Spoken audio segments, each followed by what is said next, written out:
Live. Rolling. Check. 1, 2, check.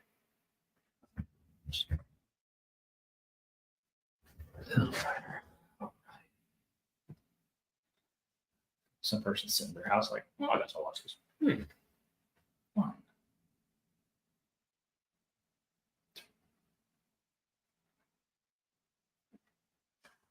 Just waiting for a couple folks to jump on here.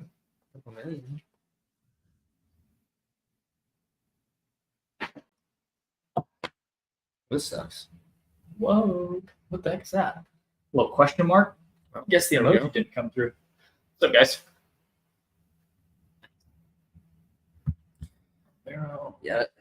That does. Hello, What's up? Alvaro Aguirre. Dude, that's pretty good pronunciation. Since we got some people in already, let me try this. Let me get the mouse, or you don't have to do that every time. We can just sit right here. Here we go. Oh, yeah, you want to. Yeah. All right, guys, we're going to play a quick intro and we'll get into it. Welcome to the Hunter's Advantage Podcast, where a group of budget-minded hunters scour the woods for whitetail bucks and whatever other big game is in season. Tune in each week to hear the hilarious public and private land hunting stories and mistake-filled lessons learned. We believe that every hunt brings us closer to God and that we exist to share the good news. And now, your hosts, Christian Babcock and Jake Gaylord. What's up, everybody? Welcome back to the Hunter's Advantage Podcast. We got a quick live one for you guys. Every time that we get together in person, it's a lot easier to do these lives. So if you guys got any questions or comments or things you guys want to talk about, feel free to drop them in the chat here. We got one from Kurt Watkins. So, did you take down the BPA podcast? Take down. What do you mean? I don't think it was ever up. Well, we had them on 2 times. The first one was last year, sometime before the season, and we just shot one with them a couple weeks ago, Yeah, and it hasn't been out yet. Yeah, that one's not edited. So, Yeah, that one was cool because we sat there and we talked about our results that we had Yeah, with yeah. the broadheads, and I think they were pretty happy with that too. So, no, that one's not out. That one will come out probably first week of June, so here pretty soon. Taylor Smith. I don't think the sound is going through the head mic. The head mic. Is there a way to test this? Wait, we could go to settings here. Yeah. Audio. Oh. Hello. Yeah, well, hello. Hold on. It says it is. Hold on. Nope. It's going through that one. Oh, good. Top one. Hello. There That's we it. go. There we go. All right, that's the one. Way to be, Taylor. That's the one. The headset mic. Yeah, there we go. That's Yep, the one. Yep. We did not. Nice. We did not take down the VPA podcast. That was a good one. Good call out, brethren. Yeah, probably would have went an hour and a half at that time. Yeah. So what you been doing? Nothing. Hanging out. Hanging out. Looking at draw results. Dude, That's I'm pretty so much it. upset about that. Is there anyone else that's listening to this right now? All 34 people. Is there anyone else that didn't draw out for Kansas? That's the "What's up, brother" sign right there. Thank you, sir. I know Taylor drew out for Kansas because I was in his group. So is that still y'all's mindset? Is muzzleloader over beanfields and poking one? That's the What's only your mindset. expectations? Like what are you? Obviously, your expectations are like biggest one you can find, but what would you settle for? Man, I think it really depends on how far you're driving and how much time you have. And so a 2-week season is not a whole lot of time to try to kill a deer. So I think for me, anything probably 125 or better. Yeah, would probably get shot. I think that's a realistic goal too. Anything mountable? Like, would you shoot a 125 and Euro it, or would you be like, no, that's shoulder mount? I'd probably Euro it. Yeah. Would you 125 inch? You're Pope and Young, out of state buck, and you Euro. Well, it can't be Pope and Young with a rifle. Damn, that's true. So That's true. I understand. yeah, I probably would. I'd probably end up. Well, I mean, understandable. I don't know what Taylor's comments are, but Alvaro Damn it, I said it right the first time. You had it earlier. What are your thoughts on calling in black bear with predator calls? You're the only one that's black bear hunted, brother. Well, when I went black bear hunting, we hunted them over bait piles in Saskatchewan. So I don't know. To call them in with a predator call, you probably couldn't be where I was hunting, because we were hunting in big, thick aspen stands, and so I mean, you can't see 30 yards in there, so that's not really exact. I don't want to predator call one and then be like, oh, there he is, 30 yards away on the ground, running away. Yeah, so I'm sure you could. I mean, at the end of the day, it still is a predator, so why couldn't you predator call it? I just don't have a ton of experience shooting black bear. I've only shot one. Since they are a predator, would that be illegal to use an electronic call with a bear? I don't know. I've never seen anybody call in a bear with a predator call, but it'd be a pretty sweet video. I'd probably watch it. Yeah. I know if you watch the grizzly hunts, you see people using that mouth call quite a bit. Like, oh, yeah. Yeah, but that's not electronic. Because No. kind of like with deer, like you can use a grunt tube or a but bleat no can or whatever, electronic. but can't do electronic, which is Yeah. odd. I'd be interested to see that. You want that one? Yeah, so we got nc.deer.hunter said, have y'all heard any updates on the Alexander case? No, I haven't. I haven't heard any updates on the Alexander case, which, you know, we've kind of been schooled a little bit through some comments about the Alexander case. And there's just an indictment. I did talk to my dad, who used to be a police officer, and he was like, oh, well, indictments, those come all the time, and they usually throw the kitchen sink at you. So, no, I'm kind of I don't really want to eat any more crow on this kind of case. So I'm really not I'm not going to say too much about it. But yeah, what's out there is pretty much everything that we know about it. Yeah. He also had a follow-up question. What's your opinion on all this CWD laws?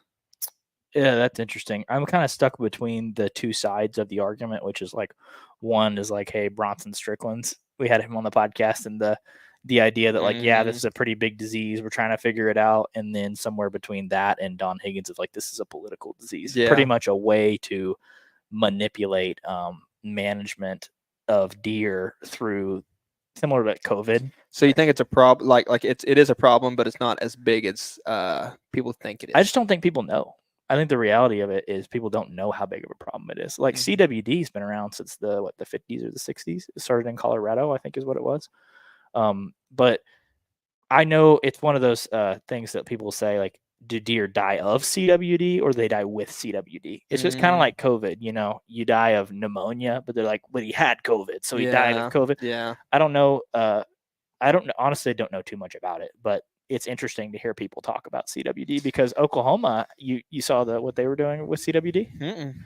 So Oklahoma, I read an article that they are going to release captive deer into the herd, deer that have genetics. Apparently there's some sort of gene or biomarker that helps you determine if a deer is like CWD resistant or not. And their idea is to breed those deer in with the wild deer, and that they'll be more resistant to CWD. See, but couldn't that also bring just that strand in?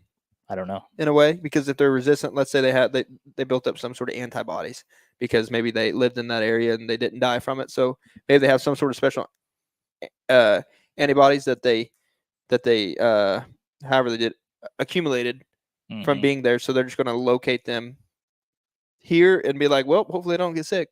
Yeah, I don't know. But I tell you, I listened to a podcast with Don Higgins talking about what they did in Oklahoma, and he was very complimentary over what they're doing, because he said that the people that are on the forefront of the CWD research are the captive deer herds, because they're the ones that have so much to lose with the antlers and the hunting, and the monetarily they have the most to lose. So they're kind of on the forefront of it. And it's an interesting topic, and I don't know a ton about it except for what I hear from other people. But I know it's a big deal. It's just like they have to do more research and figure it out. Yeah. We got a few comments rolling in, but we're just going to try to stay on the same topic for a second. So we're gonna jump to this one, but we will come back down the line. Promise. He said there's been 14 deer test positive in North Carolina. All were killed by hunters or roadkill. They test over 26,000 deer. 14 out of 26,000. I like those odds. Yeah. I wouldn't be too concerned with something if it was 14 out of 26,000. What's interesting is I don't think they put I don't know. EHD isn't a big deal around here, but I know it's a huge deal in the Midwest. And everyone that I've heard talk about CWD versus EHD say that EHD is a much bigger problem than CWD. Mm-hmm. But I think CWD is COVID in 2019. Like it's this big scary beast that people don't know a whole lot about, and so they think it's going to wipe out the whole deer herd. Maybe it will, but Yeah. it also seems like a really good way to manipulate how people manage and hunt for whitetails into a way that you'd want under the guise of, it seems like a Trojan horse people could use. So that's kind of anything government regulated, though. I just don't know enough about it to really speak on it, because Oklahoma, it's not like a huge problem here in Oklahoma. I mean, nothing that I've encountered. No, but it is a way that people are. A lot of states, I think, are trying to ban baiting because of CWD, because the way that it's transferred is like through bait piles and all that. Bait piles and like saliva and like rubbing on scrapes, like rubbing foreheads and yeah. So how? But deer do that regardless. Why are you worried about bait piles? Yeah, that might be an extra form, but you know how? Yeah, just like you said, scrapes, rubs, like you're not going to keep them from communicating. You can't do what COVID did to us and 6 foot rule. You can't implement that in the wild. They don't care. That's ignorant. Yeah, deer don't care. But I mean, if it's an actual problem where you're seeing end time results of just mass numbers of deer dying, then that's understandable. I can see that. Yep. Going back to electronic calls, they do call them with electronic calls. Okay, they call bears with electronic calls. That's interesting. No electric, like a bone collector rabbit call. Yeah, I haven't seen it work on. I haven't watched any videos where they do that on black bear, but I can tell you I've seen some grizzly ones where they mouth call them, and it's pretty freaking scary because they come over the berm at 30 yards, and I'm like, that thing's 2,000 pounds. Have you ever seen that one where the dude kills a big old grizzly with a recurve? I've seen Tim Wells shoot one on the head with a recurve. Yeah, that was crazy. The slot master. I think EHD is way worse. Oh, it's way worse than CWD. Yeah, I don't know the difference. The EHD is what happens with the midge gnat. I'm not gonna act like to be an expert, but it's very quick fatality, and it wipes out mass herds and a very, because CWD, they say deer usually die a couple years after. EHD is very. Don't they say it's something to do with the soil? It's within CWD, the soil. Yeah, CWD, they say the prion can live in the soil for thousands of years. It's well, then why kill all the deer? then why exterminate them? Because what they do for CWD is they come in with hit sharpshooters and they kill them all. Yeah. Yeah, we're definitely not a sharpshooter. Yeah. Speaking of not being a sharpshooter, Taylor Smith, they're going to let private landowners. Go ahead. Taylor said they're going to let private landowners purchase these deer for their genetics. It's a money game. Talking about the deer that they're releasing in Oklahoma. So it's some bioengineered. Yeah. I don't. Organic deer. Yeah. I don't know. Another thing that was interesting that I heard about that topic is that the deer in Oklahoma, they were going to have to, what I heard Don Higgins talk about was they're going to have to address the antler scoring in the Boone and Crockett and Pope and Young in the state if they are to release genetically a high-fence deer into the population. That's, you get into those issues where now those deer breed and now there's bigger deer. But another argument that I've heard is hey, every deer in a high fence isn't 200 inches. There's 140, 150 inch deer. But if you had to pick, I'd probably rather pick the high fence genetics than a wild genetic, because you get a lot of 110 inch 8-pointers in the wild. You don't see a lot of those in high fences. So that's another interesting part of the argument that I haven't really thought too much about. But it is it's a wild time. I don't understand it. I say we just what do you think about that? Let nature run its course, but in a way you really can't, right? Because obviously we have dominion over the creatures, so that doesn't mean necessarily always to I have dominion over it, so I'm going to shoot it and kill it and eat it. It doesn't mean that. Does that mean the whole process of obviously caring for that species, so therefore we have to intervene with this type of things? How do you take that? I don't know. I don't know exactly what you do. I don't know if there's a good answer, but I can tell you when they're sharpshooting all the deer, they're not incentivizing people to test for it. So your reward for getting a CWD positive deer is all your deer get killed. I'm good. That is a lot of that's people, very true. A lot of landowners say, well, I'm not testing for it then. Go ahead and clip that. That's good. Yeah. All right.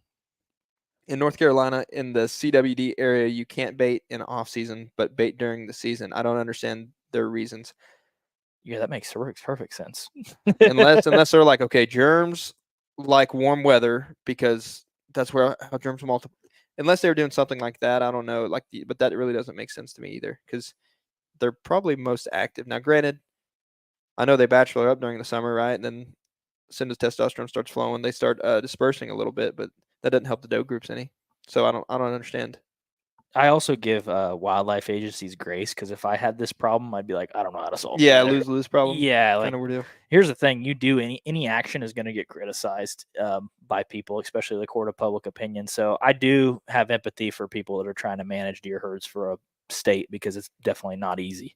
Mm-hmm. Somebody's always going to be pissed at you. CWD is flu. EHD is Ebola. Okay. Well, I don't know much about Ebola, to be honest. That's another government plug. Yeah. But you let private land guys pick what genetics they want. They are going to look for rack genetics. Yeah, that one's from Taylor Smith. Yeah. Yeah, that's an interesting one. I think it's I don't know if there's any more articles out about it, and it seems like I always get spammed when I read an article. It's always something wrong. I should have done more research, but I don't know if that's true or not, if they're letting private land people buy them. I hadn't heard that. I mean, if all the research mainly comes from Texas, right? No, not necessarily. There's a lot of stuff going on right now for CWD. Really? I don't think CWD is a big problem in Texas. No, I was mainly talking about like all the genetic stuff though. Oh, yeah. I don't know where they're going to bring those does in or bucks in from. That'll be interesting. Very cool. NC Deer Hunter. I question: can we as hunters put out a special bait that would help cure CWD? Well, Well, what you usually do is you put blood thinners in your corn, don't you? yeah, to help.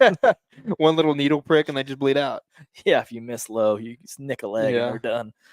No, from the research that I've done about CWD is one of the things that they think cures it is obviously one is genetics. Some deer are probably going to be predispositioned to having certain issues, but the other one is nutrition.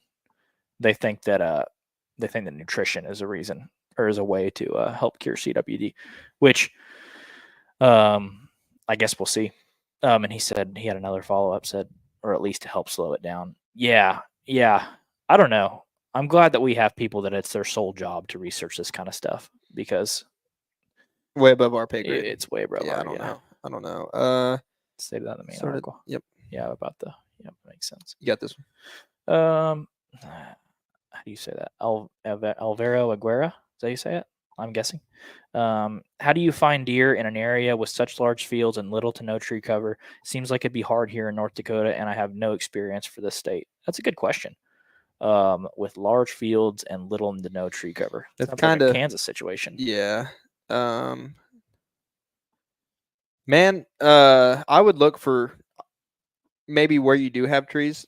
Kind of start there, but if it's just, let's say it's like a cattle pasture, I don't know what it is, but what your situation is, or it could just be, large ag fields. But if it's, just tall native grass or something like that, I mean, I'd try to find those little fingers of trees right there. And I mean, especially during the rut, kind of be keen in on that because from our personal experiences, it seems like they like moving around in the grass. And also those keystone trees where you maybe have just like one large tree in this basically pasture, but as long as it's like somewhat tall grass, they usually like to kind of migrate towards that. I mean, I'd say you'd probably look in the thickest area, the thickest piece of cover that's not a tree. So you have little things like little briar thickets or maybe grasses that are super tall and thick. I'd be looking in maybe even ditches or cuts that have maybe some topography change in them. I've seen that too, where it's like maybe like a 6-foot little ditch, and if the grass is mowed, you can kind of see like just the heads walking through there, and you're like, what the heck is that? Is that a coyote? And then all of a sudden they'll come out of that ravine, and it's like a little doe group, and you're like, huh. And they don't need a whole lot to disappear. You got to think when a deer's on the ground, they're only 12 inches tall or something like that. So I'd be looking in the thickest cover you can find And a lot of the stuff that we hunted in Kansas did not have much trees on it, but it would just be nice, like ditches and creeks, and they bed in those little topography changes or in the thickest area. They're going to be in the thickest stuff you can find, even if there's no trees. Security cover's key. Gotcha. It's all large ag. Haven't seen a single deer here. That sounds like a different problem. Yeah. Well, how's the neighboring property, right? Like, obviously you don't have any trees on your property, but does the neighbors have properties? Or does the neighbors have timber on their property? Because like I got a spot where it's kind of seems like your situation. I got a big creek running through this property that basically connects large timber on the north and large timber to the south. And typically during the rut is when I see my most the most action, and all they do is just the bucks travel that creek from the south to the north or the north to the south looking for does or chasing or doing whatever. And if one of those neighbors, gets a little hunting happy and maybe they're just blowing up either section of that timber, it really limits the traffic. So it kind of depends on what the neighbors do and if you have that surrounding timber or some sort of security cover around that property. Because if you don't have bedding and you have food, then like if you're in an ag place, the deer are probably going to find a spot that kind of has both, if that makes sense. So that might be why they're not using yours. Yeah, if you're in large isolated ag too, if there's no bedding cover around, they'll probably just eat at night. They'll probably travel to that as a destination food source. So, and we just shot a podcast on that earlier. It'll probably come out within I don't know when that one will come out, but it's literally about our experiences about having to kind of travel to get into those bigger quality of bucks. You got them. Yeah, you got them in North Dakota. They're there. Maybe not in your local area. I would assume they're there somewhere. He had a follow-up. Yeah, neighbors. You got better eyesight than me from this far. I got that 2010. Yeah, neighbors have a creek running through with a thick tree line. Yeah, that's probably where they are then. Beach 303. Where I hunt in Oklahoma, I see more porcupines than bobcats. Have you two seen any porcupines in Oklahoma? I think I've only seen one porcupine in my entire life. I want to say I have only seen one myself as well. I don't see a lot of porcupines. Mm-mm.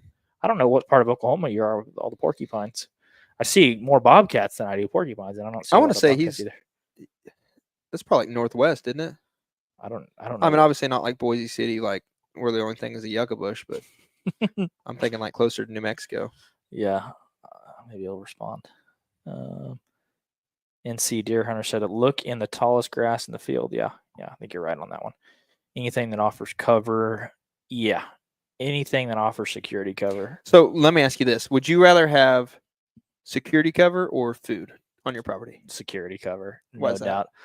I've hunted so many properties that have bedding only and no food. The reality is, like, the majority of a deer's life is going to be spent in bedding and probably not feeding. So having a place that offers security means that those deer are going to spend the majority of their lives in that cover, and you can always hunt them heading to food. But it's when they get on those big ag fields and stuff, it's harder to narrow down exactly where they're going to use and all that stuff. I just enjoy having cover because if you have the cover, it means you have the deer for a good portion of their lives. That is true. Plus, if you're just hunting a big ag field, there's only really one time a day that you could kind of hunt it. Yeah, in the evening. Yeah, in the evening, or sneaking in behind them as they're going back to bed. Yeah. But I could tell you this: every time I've hunted an ag field, and in the morning, it's like, huh? I'm like climbing up the song stand, of their people. Yeah, and I'm just watching them disappear. I'm watching them disappear after that. Here, what's this? If they're not in the open, they're definitely in the cover. Yeah. What do you think the best lesson you learned hunting ag country in Kansas was?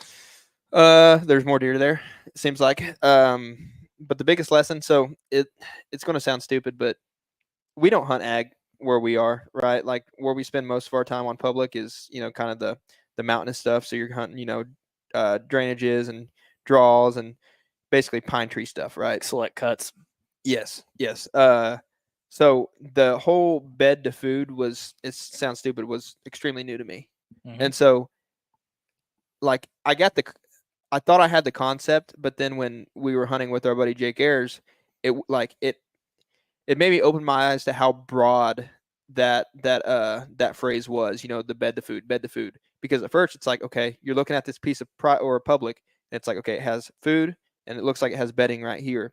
But the way he hunted it, and he used like all this, it wasn't just that piece of public he was looking at. He was like, okay, there's food here, but there's bedding 2 properties over, or vice versa. And that's how broad of a picture he was trying to paint and gather all that intel from. Yeah, And it worked out for him. it absolutely did. Do I need to turn that brightness up a little bit? No. I got them. Yep, no worries. I'll put these. Little technical difficulties here. Yep, our lights are struggling today, boys. That'll work. I'm not gonna plug that one in, but that ain't gonna do nothing. No. Oh, I guess I put it. I guess I'll scrunch down a little bit. Okay. So let's look at the next one. NC Deer Hunter said, I hunted a soybean field that took up the whole property, and the deer always hit it at night, never in the day. There was no cover for them. Yeah, that's exactly right. And not only just deer, how do you expect a mature buck to walk into a field during daylight that offers no security cover and no close exit? Like when I see, I'll tell you how he's going to. Right at last light. yeah. I mean, being 250 yards out in the middle of a soybean field and you got to sprint to cover, it's like Yeah. most hillbillies can get 4 rounds off by the time he gets out of the field. He's probably caught one in the butt.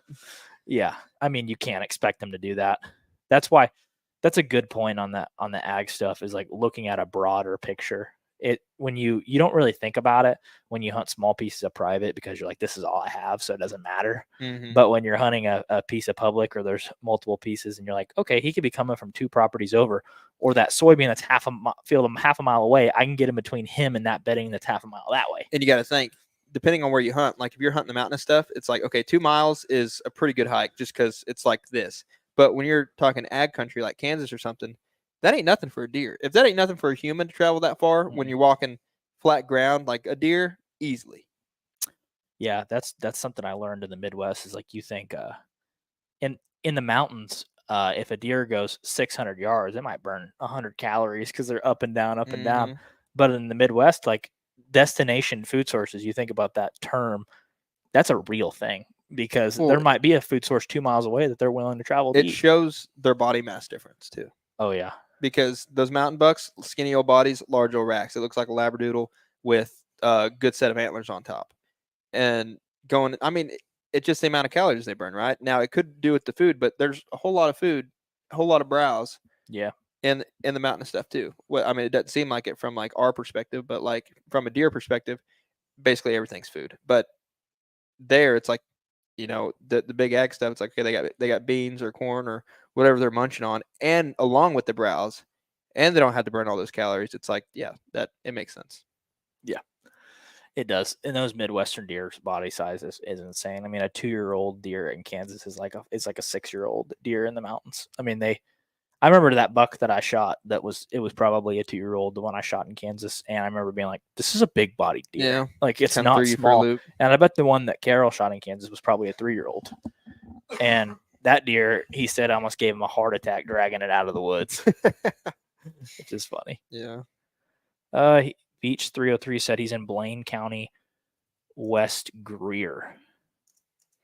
What was his question again? He was talking about the porcupine. Oh, gotcha. So where's Blaine County at? I don't know where Let's look her up. Blaine County is. Geary. I don't know exactly where that is. Un momento, por favor. Click on that map and then zoom out. Okay, basically just over by Sealing. west central, kind of. Yep. Must have a big Just porcupine. east of Clinton. Big porcupine population over in that area. Learn something new every day. Oklahoma's a great place. It's very biologically diverse. Oh. Ow. Wow. Mike Tyson. NC Deer Hunter said, I hunt in the North Carolina mountains, and the deer are in very good shape. Skinny and mostly all muscle. They zigzag up the side of the steep slopes. Yeah, I love that crap. What's your favorite thing about mountain deer? The horns.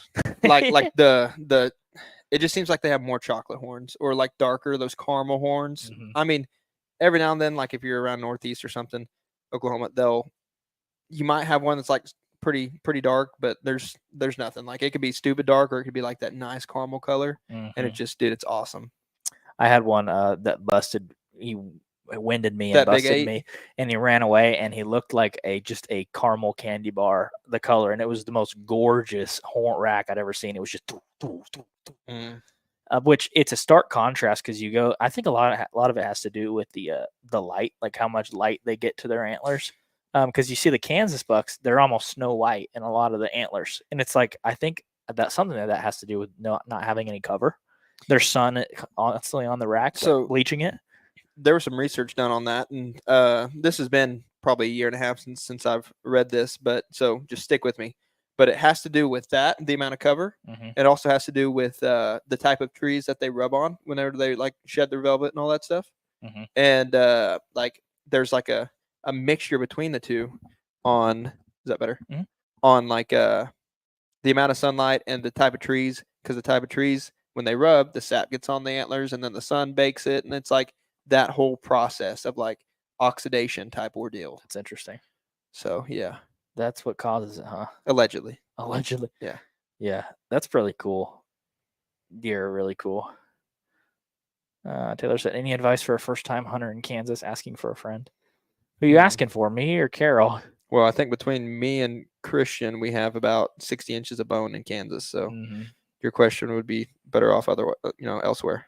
Any advice in the first? I can tell you how to see one. We can take this generally though, because Taylor's going to kill a deer anyway, so we don't have to give him any advice. true. But for you didn't drive out to Kansas, so there's definitely maybe you can send your mojo to someone else. What would you tell someone first time hunting the Midwest, like ag country? Man, I would go as early as possible and as late as possible. Meaning, I mean, you might be able to sneak, but I guess for you guys, you only have a 2-week season. Mhm. So, What's it just like? Let's just say but the just in average general. person. Yeah. I mean, I would pick where you go, and yeah, that's about it. I'd pick when you go, because the rut, I think everybody has the same kind of like mindset around that. Okay, I want to take a week off work, and when am I going to go? I want to go during the rut, especially if I'm an out-of-stater, and you usually only have a limited time to do that. But with that being said, that's everybody else's plan. So if you get around the spot that would be somewhat comfortable to camp around, maybe like a bigger city or something that has, maybe a nice hotel. When we stayed in Kansas, how many people were at the motel were hunters? Every one of them. Yeah.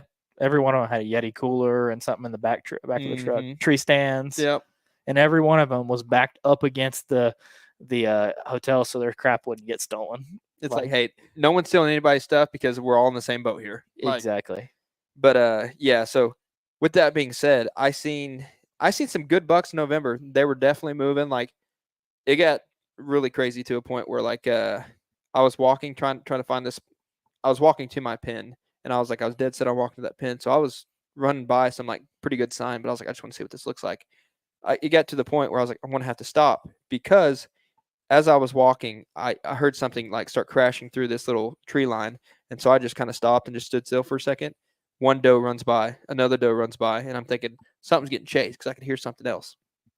And so I knock an arrow and I get my release ready, and all of a sudden here comes a spike, just huffing and puffing at these doe. And they kind of like started walking just a second ago. We're 25 yards away from me. Mm-hmm. And the doe just stops, squats, and pees. And I'm like, I'm sitting here. And so, I mean, that's about the best sign you can ask for. Like actual deer, they're chasing, and this doe just now urinated all over herself right here. Mm-hmm. And it's like, definitely. That's fresh pee. Yes.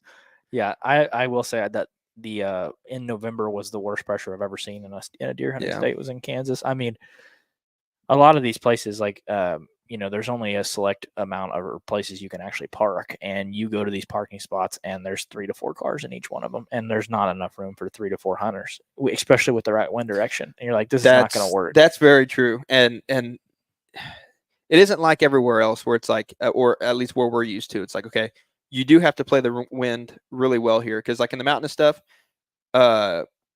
News on 6, what's his name? Jordan Justin. Travis Meyer could be like, all right, the wind is blowing straight southwest. And it's like, okay, cool. And then you get to a spot where it should be a southwest advantage, and it's like it's blowing northeast. And it's like, what? But it's just like it's just the mountain stuff, right? Versus Kansas, where if he says it's a south, northeast wind or something coming out of the northeast, it's like there's only very limited places because it is a true northeast wind. There's only Mhm. very limited places you can put where you can't set on this specific piece because there's only like a limited tree line, so people can only be in so Yeah, many spots. there might be 400 acres in only one spot, and there you could hunt, and there's 3 people, and you're like, all right, I'm good. Go to the next spot. We did a lot of that. But so if you were to pick one time a year to go to Kansas from an out-of-state non-resident perspective, when would you go? I would go the first available week in September to hunt over beans. That's what I would do. And by that time, a lot of deer are out of velvet, but I think they're in the most predictable space they can be because you have these large blocks of timber, which are bedding areas that a lot of times you can't even get through them because they're so impenetrable with cover, and they come out of those and flood into those bean fields. Now, you still got to know where they enter and exit the field and how to kind of hunt them on the right wind. Yeah, but if you go to a spot and it's like, this looks like a cattle trail. Oh, wait, there's no cattle here. Yeah, exactly. So it's pretty easy to see I think that's the most vulnerable a Midwestern deer is early and late season. And for me, I really enjoy that September timeframe. We Yeah. had really good success doing that. I'd agree. I'd either go really early or really late. Yeah. We had success doing both. Yeah. Yeah. The wall doesn't look like it, but we had some good encounters. We've seen a lot, okay? We Uh, shot a lot with the camera. NC Deer Hunter said, it's awesome watching mountain deer. My mounts are kind of like deer hide color at the darkest brown area of the Cape. And he said, well, the antlers are tan in color. Yeah, that's what I love about mountain deer is that antler color. And they're just, I don't know. There's something about them. There's something about them. But when you see like a deer walking through the woods, and the bucks are pretty much the exact same size as the does. So when you see them walking through the woods, you're like, oh, that's a good sized deer. And you can't exactly tell because there's a lot of leaves on the ground and they're kind of breaking up their antler color. And you get them in the binos, you're like, that's a big buck. And you put your That's a big binos, giant. you put your binos back in, and I've noticed for me, it's a lot harder to tell like if it's a buck or a doe very, very quickly because the antlers blend in so well in the shade and stuff. I think they're a lot easier to sneak up on you too. Like Oh yeah. in the early season because it's Mhm. like you don't have all those leaves crunching or the really loud pine needles or anything like that. Oh yeah. So They're in a prettier color than that. Mm. He said, it is super hard to play the wind in the mountains. I use Hunt Stand to check the wind. And when I get to the least, it's completely different than what Hunt Stand says. Yeah, the swirls. Well, you got a couple of different things working against you. You have topography, and then you have the thermals.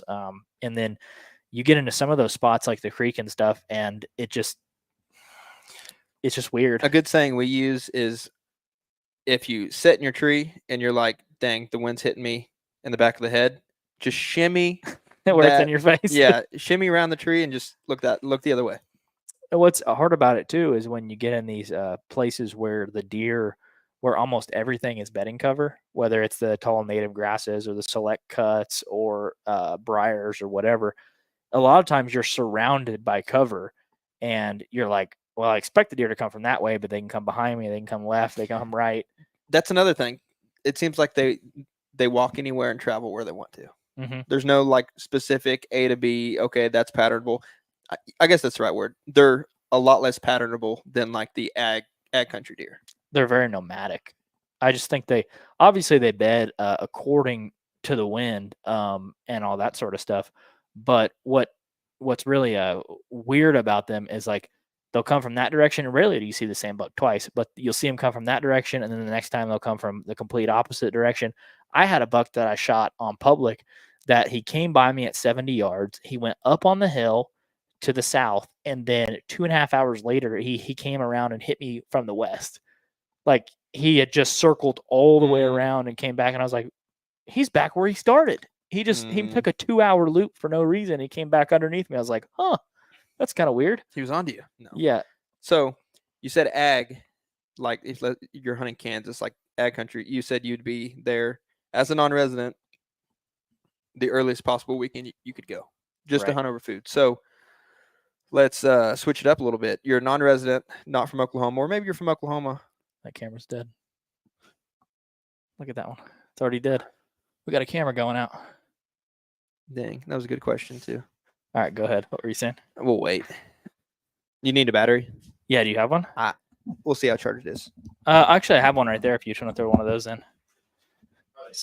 Yeah, there should be some on them. Sorry, guys. We're trying to record this on our big cameras too, but they're obviously running out of batteries pretty quick. We recorded a podcast earlier too. Taylor said, "Are y'all trying a noodle tomorrow or what?" I'm interested in that, Taylor. Okay, perfect. The noodling, I don't know. Isn't the water up really high to noodle? I thought the water had to be down. I'm not a professional noodler though, either. No, okay. But what I was saying was, so in the big ag fields. One Oh, second. sorry. Let me roll that one around. Okay. In the big ag fields, you said you would choose to hunt the first week of September, or the quickest you could, just to hunt over the ag, less pressure, more predictable. So let's say, for mountain bucks, when would be your ideal time to take 1 week off? Oh, probably the first really good weather front in November.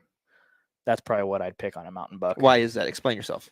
Just because, in those places where there's a lot less deer density, like the mountains, one hot doe can wreak a lot more havoc than they do in That's true. in ag country, because we've seen it in the mountain bucks. A lot of times when one doe goes in, there's such a scarcity of does that you can see multiple bucks on one doe. Like the most I've ever seen on one doe in the mountains was 3 bucks chasing a doe, and every single one of them was Pope and Young. And every single one of them was out of range. And every single one of them was about 70 or 80 yards away. So that's what I like to do, is that first really good cold front in November.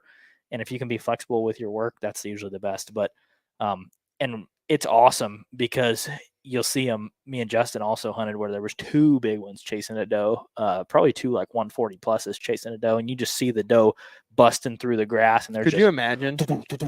chasing her. 2 of them. Oh my God. Poor It's doe. awesome. Poor doe. Yeah. You don't want to be a doe that goes into heat that first Mm-mm. really good cold front November, because there's a lot of good ones chasing them. Yeah. I think that kind of. I think you hit it right on the head. I think you hit it right on the head with that, because they're, like I was saying earlier, or you said, they're super nomadic in the mountains. So like when you're trying to hunt them early season, it feels somewhat like you just try to get lucky because they're on food, but it's like, okay, acorns. Well, there's about 50,000 acorn trees here. Now you could really go take the time and like figure out which ones are dropping heavy. You can go try to find a good dropping oak tree where you can like audibly hear acorns fall, like while you're standing there, like and then you look around and you see all the footprints and all that good stuff. You can look for that, but it does take a lot more time and effort, and you can do it. But if you're an out-of-stater or someone who has limited time and to really get in the chili, obviously going forward now, I'm not going to set up on something unless I see that and I'm like, okay, they're coming here. But I guess that's what I say. It'll take more time to find those areas, but I think when you do, it'll be well worth it. Exactly. Yeah. If you're hunting on the weekend, you want to be in the chips. You don't want to be sitting there hoping. Yeah. I've done enough hoping in my deer hunting career. Dude. NC Deer Hunter said, "Oh yeah, no pattern on the mountain deer." Yeah, you're exactly right. I think that's what makes them so fun, though, is not knowing. When you get it done, it's like, it is possible. Yeah, and you also are like, that was luck. Yeah. Like that's just time on tree. I think time on tree and being in a good spot. And sometimes even in the mountains, you're like, I know this is a good spot, but I did not see a deer today. It just doesn't happen. And you just have to know. You have to try again. Well, you hear those people. It's like talking about mountain bucks where they think the deer go like travel like in 3-day rotations, and I'm sure some do, but it sure doesn't feel like that when you're on like a week-long vacation. It's like, I've been here 6 days. Yeah, and unless you're in one of those, our rule is kind of the 3-sit rule. Yeah. Like if you go a morning, an evening, and a morning, and you don't see a deer, even if it is a good spot, you probably need to move, just because that is too much time to be wasting on a 1-week trip. And if they're not moving there, they're probably moving somewhere else. So even if a spot has historically been good or gave you a good look maybe earlier in the week, you got to get in them. That, and I think the mountain scenery changes, like that whole game changes on a year-to-year basis. It does. Because like you could have a nice select cut or clear cut, and that thing could be money, especially the first year. Like first year money, second year, all the way up until maybe the third year. It's marginal, might be able to pan out, but that fourth and fifth year, it's like But each year within that same cut, I mean, you can just see it not go downhill, but like obviously there's it's a vast amount of land, and there's probably a lot better habitat than what this once provided. So the deer are going to move on. Well, you see a lot of those immature pines and cedars and stuff that are growing up, and even immature little oaks. They get enough branch out where that it starts to become nothing grows on the bottom down there, and it's real thick. Well, and you've there's seen no that. food. Yeah, you've seen that in Kansas, like on the edge of all those ag fields and stuff. Like it'd just be bare from basically head high of a deer. Yeah, exactly. It's pretty cool.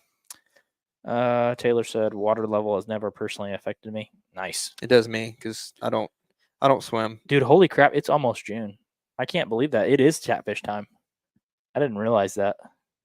Maybe we should go put our hands in some holes tomorrow. You take this one. Aguera says it's impossible to get a week off on the first week of deer season, but we do get the first day of deer season off required. Imagine living in a state where it's a holiday to get the first day of deer season. Dude, That'd be sweet. America's so great. First week of deer season. I don't know when North Dakota seasons are, so but that's pretty cool. That's pretty neat. I feel like it's like a late September one. I'm not in North I'm not Dakota. I don't know. The Dakotas have mule deer, so I would assume it'd be somewhere in September. NC Deer Hunter said the hottest time of the season at my lease is the second week of November till December 1st. The rut is on strong during those times here. Yeah, I think that's pretty right. Yeah, even and I North agree Carolina. because like on the private that I hunt, dude, anything after December, good luck. Oh yeah, it's doe season. You're all pressured out at that point. It's not even doe season. You just see their head poke out of the trees and then they go right back in. Yeah, they don't play that game.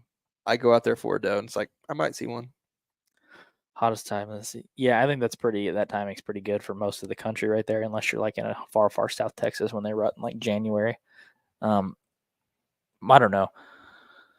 We've had really good luck. To me, it always kind of seems like the rut's a little bit later, like in recent years, especially in the really hot years. Like, used to it'd be like October 30th, and we're seeing like really good, like pre-rut, like really good start of the rut behavior. And now it doesn't seem like till the 6th, 7th, 8th where it turns. The last 2 years, it was definitely that. Like we didn't get that first initial cold front. That could be a good talking point. Like also don't schedule your vacation time, your rut time around a certain date, because that's what we did the last 2 years. Yeah, and it kind of bit us in the butt because let's say we'd go like on a rutcation November 2nd, all right, and we're going to stay till like the 9th or something like that. And lo and behold, it wasn't good, and especially like the mountain stuff where it's like, okay, you can't see a long distance, and so you could be 150 yards out of the game and like never know it, right? So so it eats on you. But then you just realize like, hey, it isn't the spot, because 6 days later, when you're already burnt out and ready to go home, a cold front hits, and then that next morning you start seeing action. You're like, oh, so it wasn't the spot. Yeah, it's really easy to blow your wad. Yeah, because you get, at least what I do is I tend to be like, well, I can make it happen in adverse conditions. Like, I'll make it happen. I'll just hunt really hard. I'll power through it. And then you get to the point where you're like day 5, day 6 of not sleeping. And then it finally turns on. And you're like, my battery's at 0. Yeah. I don't have any.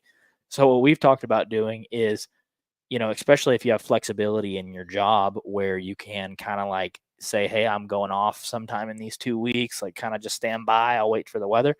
If you can do that, I think you can really up your success, because you can hit on that first day of that cold front and be in the right spot, because it's like a light switch. I mean, you can be in one stand and see nothing, and the next day you turn it on with a good cold front, especially in November. It's like, I saw 10 deer today. Would you rather hunt? So let's say a cold front's moving through. Would you rather that cold front move in like midday, where you would be very first sit of that cold front would be the evening of that cold front, or would you rather come in overnight and you sit that morning time? I like sitting in the mornings. Do you? I really like when it's been really, really hot, and the first peak of the sun is like, okay, it's been cold all night and I know they're going to be moving. That's my favorite time to hunt, is because I don't like hunting in the morning. It's hot and then it kind of slowly gets cold through the day. I like hitting it on a morning, but I'm also a morning guy. Yeah. Well, I've had the majority of my bow hunting success in the mornings. Yeah. Yeah. I think you're kind of the opposite. Well, I like evenings. I like evenings because I like, being able to for sure know, like, take my time walking in, which you can in the mornings too, but, you can kind of scan and and see as you're walking in. And it's like, okay, I didn't bust anything. You know, you can kind of watch really where you put your feet. You know, I just think there's nothing better than to getting in there into the stand all set up. What you think is flawless, it probably isn't. I probably busted like 10 deer Yeah. from setting up, but like there's nothing better than getting in as slick as possible and setting up and just being like, take a deep breath and just like, okay, things are starting to get quiet. And it's like, okay, right when everything's starting to go to sleep, things are actually starting to heat up. Mm-hmm. And Yeah. that's just a cool feeling on that aspect of it. But also like the flip side where it's like, all right, I'm in here. It feels like, you know, I hope I didn't spook anything. That's what gets me more than anything. It's just like knowing or not if you spook something. And then as everything's starting to wake up, you know, kind of like what you describe it as, like it's immediately the best action of the day. It is. And you don't have to wait for it. Yeah, it's like one's instant gratification and one's like delayed. You're Yeah. like, come on, get dark. And I'm like a sun peaks. I'm like, here we go. Where? And Heads on a I like, swivel. I've had that happen before where I'm sitting there in the complete darkness and I hear two heads just smash together, like, and that was on public, and I'm just like, let's go. Like it's still like pitch black dark, and I hear them smashing, and it's not somebody rattling.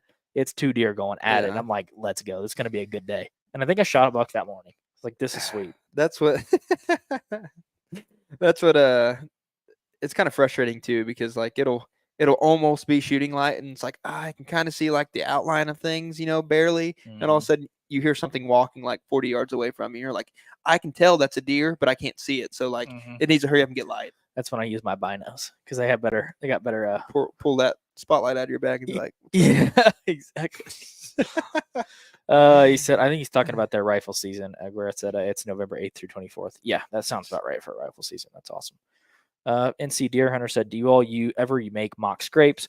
What are some scrape products that you do use? That's interesting. What's your thoughts on that? Man, the only scrape products I use is the one God gives me, and the deer usually makes those. I don't know, like I'm not against mock scrapes. I just never have personally done them. Because my private where that's 5 minutes away from my house. I don't have the deer numbers to be able to do that. Plus, I think anything that's out of the ordinary, in which if I would like hang a rope or a vine or something, like to me that seems out of the ordinary. But I just feel like my private piece with all the neighbors and stuff, like the deer are locked in. So if they're like anything abnormal, they're like, I don't think so. But again, I think it'd have to be like a 3-year process for me to do a scrape, where it's like, okay, they have to know it's there, see it before. You're talking about on your private. Yeah. But as for public, like, no, I've never did one. I know a lot of people use them for camera inventory. That's one of the things that I'm considering doing on the lease is putting a rope scrape. You could get away with that though, because y'all don't have like that high pressure. Yeah, the pressure's not too bad. That is something we're going to start doing. There's not any products that we particularly use or recommend because we don't really do mock scrapes. And I know people do them on public for inventory as well. And I've actually I've had several mock scrapes just by happenstance that other people have put around me on public, like hunting in one of my stand locations, and there's a mock scrape, 80 yards away that someone else made, and it does work. Like, I know it absolutely works. It's just not a tactic that we've used a ton, and a lot of that has to do with we're hunting in pressured areas, and I don't know. I just feel like that's another piece of intrusion that if you don't take like a long-term look at it, it could come and bite you. I think it's kind of like what do they call that? Blind grunting. You know what I mean? Yeah, it can work. I feel like you'd do more damage than, on accident than you would if you just never would have did it. You know what I mean? Yeah. But I do have a piece of private that there's a good amount of mature bucks on that I know a mock scrape would do good. And since I'm not planning on hunting over feeders on that private anymore, I think that'll be something I'll try to hunt over is those mock scrapes. And I also want to put my ghillie suit on and try to kill a mature buck with my recurve on the ground. That'd be sick. That's my goal this year. So maybe I can do it over a mock scrape. He said, I use Black Widow deer lure, the branch butter, and the Scrape Master are awesome products. Yeah, I don't doubt it. I've heard a lot of good things about Black Widow deer lure. I've never used it myself, but we see a lot of people using Tinks, a lot of people using like dough in a can, the spray. The thing that drives me nuts though is like when you walk on a piece of public and all of a sudden you just see like those little styrofoam drip things. Yeah. Oh, I was wondering what's happening, and people just leave them there. That's what upsets me. Yeah. And I'm like, dude, don't even do it if you're going to do that. Yeah. A lot of people will spray their boots down and walk in with that can and just throw it throw it Yeah. away. You see, I would say that's one of the most common piece of trash that I see Just on some sort of is deer some attractant. sort of deer attractant, whether it's a tinks from a limb or something else. But yeah, no, we don't do a whole lot of scrapes. It's something I'd like to get more into. I feel like the more bucks that you kill, the more variety you'll try in your approaches. And I think we're just now getting to the point where it's like, well, I'm willing to lose one to try to do this. In the past, I wouldn't have done that. So Yeah. it's not something that we've done. Well, what are you thinking? Oh, let's go. We'll go 5 more minutes. And then we got to roll. So if you got any other Yeah, questions, it's 3:00. you got any other questions, drop them below. I think we're going to try to make this one an hour. And I never went live on Instagram. I just realized that. No, it's great. You have to click go live. That's dumb. Yeah, that's silly. Oh well. So now that you didn't get into Kansas, what are you looking forward to this season? Thanks. Yeah, Thanks. just yeah, to rub a little salt in the wound. I've only known that for about 24 hours now, and I'm just as upset. Yeah, I just have a vengeance with Kansas. That's the reason I won in so bad. But so you guys are hunting. You care if I say the region? No, just northern Okay. Kansas. Well, you guys are hunting in like northern Kansas, and we already planned on going to Nebraska like early season. Yes, in September. So if for some reason we don't get it done in early season September, when you guys go up there for your 2 weeks muzzleloader season in Kansas, that's just pushing me to go back up there at that time, just so we'll be in the general vicinity. So if like I get it done, and I can call you guys, be like, hey, after you guys get done hunting this evening, come up here, help me, we'll celebrate, and then heck, I'll come film for you guys since I'm already in the area, Mm-hmm. and then kind of vice versa. Yeah, so Nebraska. Now, if we get it done in Nebraska in early September, then you might have to find you another state. I'll figure it out. Yeah. I'm sure I'll still be battling out in Oklahoma. So. I usually do. NC Deerhunter said, I can't stand to see trash in the woods. Amen, Yeah, brother. I'm with you. And he said, okay, fellas, what is your go-to hunting camos? Mm. Right now we both use Sitka, but I would say that's just because we That's what our girlfriends have bought us yeah, from time to time. I got my first piece of Sitka like 7 years ago, and it's taken probably about 7 years to get all the pieces that I wanted, just because they're so expensive. But I'm not a snob on any of the camos. Like I would use If it works, it Kuiu, works. I would use Osseo. I don't really care as much about the camo pattern. I'm more about the actual utility of the jacket. Like Yeah. it's got a face mask in it, or this is a really nice thermal that wicks moisture, or this is rainproof. Like I care about the quality of the gear a lot more than I care about the camo. Yeah. The camo's Yeah. not really a big deal. Yeah, and I mean I'm the same way. And if you can find a good deal on anything, I mean whether it be kind of like you said, Kuiu or Osseo or Sitka or anything like that, it's like just buy it and wear it. I mean, looking the part and being the part's two different things. And I mean, you're out there for your comfortability. So I mean, trust me, because there's times like during late October or early October, if we're hunting in Kansas in September, it's like I'd rather be in shorts than anything. So Oh, I don't yeah. need any type of camo. And we have hunted in shorts before. We have. We shot a deer in shorts. Yeah, and I remember athletic that. shorts and boots. Remember that.